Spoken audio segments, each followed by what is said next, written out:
Sometimes you'll find valuable information in resources published by companies, think tanks, governments, or non-government organizations. This information can take many different forms and can be used in your research in a variety of ways. Governments, companies, and organizations that publish reports can publish a lot of different types of information, not just reports.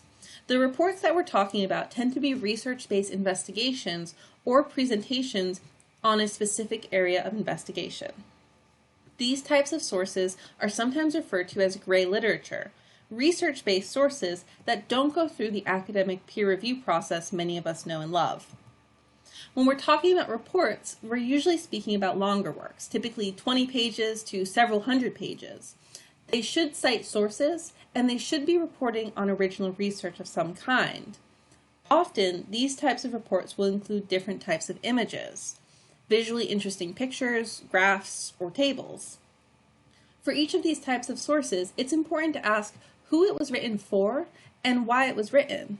Often the information that gets published in these reports, including the questions that get asked in the first place, are politicized and politically or financially motivated. For instance, this 2019 report from the Bureau of Land Management was written during a time of political pressure from oil and gas companies and former oil and gas executives working within the federal government to increase drilling and fracking on public lands. And the findings of this report may contradict peer-reviewed research that I find.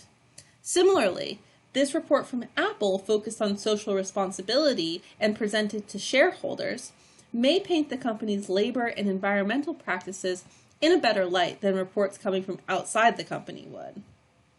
Depending on your source needs, you might find the types of reports that you're looking for on the open web or within a library database.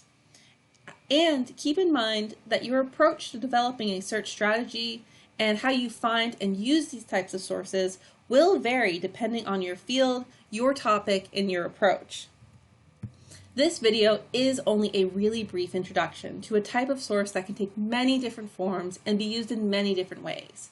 For support in finding, evaluating, interpreting, and incorporating the gray literature sources that you need, reach out to your subject librarian.